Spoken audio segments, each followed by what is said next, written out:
ඔන්න ඉතින් අද හදන්නේ අපි කවුරුත් ආසාවෙන් කන්න කැමති වටලප්පු. මුලින්ම අපි පෑන් එකක් ලිපේ තියාගෙන සීනි ග්‍රෑම් 500ක් අපිට ඕන වෙනවා මේ වැඩේ කරන්න. මුලින් මේකෙන් අපි සීනි ග්‍රෑම් 250ක් විතර පෑන් එකට දාගෙන මේ වගේ මද ගින්නේ සීනි කැරමල් වෙනකම් විනාඩි 10ක් 15ක් අතර කාලයක් අපි පෑන් එකේ මද ගින්නේ තියාගන්න ඕනේ. සීනි ටික ගෝල්ඩන් බ්‍රවුන් කලර් එකට හැරිලා හොඳට කැරමල් වුණාට පස්සේ අපි හොට් වෝටර් ඇඩ් කරගන්නවා. ඇඩ් කරගෙන ඒත් එක්කම ඉතුරු වෙච්ච sugar ග්‍රෑම් 250ක් ඒකටම අපි ඇඩ් කරගන්නවා. ඊට පස්සේ මේ සීනි වල කැට ටික හොඳට දිය වෙනකම් අපි මේ sugar syrup එක රත් කරගත්තාම හොඳටම ඇති අර නූල ඇදෙන පදමට එනකම්ම රත් වෙන්න ඕනේ නැහැ.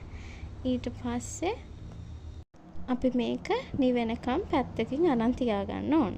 ඊට පස්සේ අපි බෝල් එකකට 12 eggs කඩලා ඒක හොඳට whisk එකකින් හෝ බීට් එකකින් බීට් කරගන්න ඕන. ඒ වෙද්දි අපේ sugar syrup එක හොඳටම නිවිලා තියෙන්න ඕන. රස්නේ පිටින් කිසිම වෙලාවක දාන්න එපා. අපේ eggs boil වෙනවා. බීට් කරගත්ත eggs ටිකට අපි sugar syrup එක සහ vanilla essence තේ හැඳි එකක් ඇඩ් කරගන්නවා. ඊට අමතරව අපිට පුළුවන් fresh milk මිලිලීටර් 100ක් මේකට ඇඩ් කරගන්න. මේ ටික ඔක්කොම ඇඩ් කරගෙන අපි නැවතත් හොඳට බීට් කරන්න ඕන තප්පර 20ක් 30ක් අතර වගේ කාලයක්. බිත්තර සහ sugar syrup ඇඩ් කරනවා. මේක වීඩියෝ වෙලා නැහැ. ඒකට sorry. ඊට පස්සේ අපි මේක හොඳට පෙරාගෙන අපි හදන භාජනයට දාගන්න ඕන. ඊට පස්සේ මිනිත්තු 40ක් විතර අපි මේක ස්ටීම් කරගන්න ඕන. ස්ටීම් කරගත්තට පස්සේ ඔයාලට තව කාලා ඒක අප් කරගන්න ඕන නම් මිනිත්තු 10ක් විතර oven එකට දාලා ගන්න පුළුවන්. මේක මගේ පළවෙනි වොයිස් කරපු වීඩියෝ එක. ඉතින් ගොඩක් අඩුපාඩු ඇති.